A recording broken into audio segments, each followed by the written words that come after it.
mga badi nay nag-comment. So karon atwa ning tubagon iyang comment. Ningon man gud siya nga hayahayan ninyo eh. Aw, nga ako ang matubag, hayahay na lang. Charot, mato demig ka nang kuan ron nihatod sa namong bata diri sa school bago mi maadto sa bukid kina kay schedule magud mi nga maadto og bukid kay amo lang itong effects tong kuan. Kuryente ni mama kay wala na supply ilhang balay diri sa bukid, ngit na daw. So mo to nga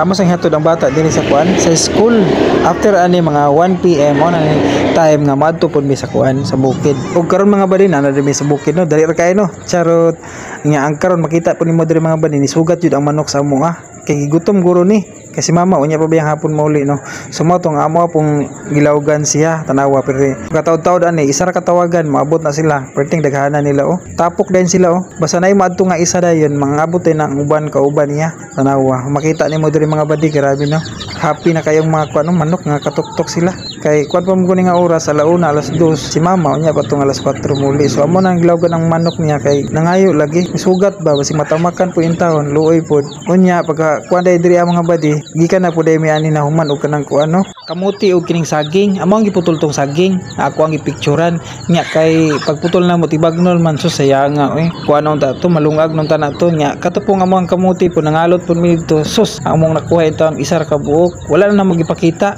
kay maulaw mi pati putong saging tibagnol man gud nga og diri nga tay mga badi kuan kanang humana pud na mo fix ang katong kuryente wala pud na mo gipakita mga badi kay busy man gud ako ang partner nang wa po siya kahoy kay ako may mabugha ato nya ako kay busy pud ko kanang taod lagi ato tape atong naputol nga wire ba dito sa ubos kay wala lagi connection pasakag babol ay layo pud ba ano nya ang katong iyang wire ni papa kay number 16 man gud dali kay siya nasunog naputol siya indot unta ato mga badi og mailisan to number 12 or number 14 kay long distance man gud layo pud ba ato ang gikunikan ug mao to daghang salamat no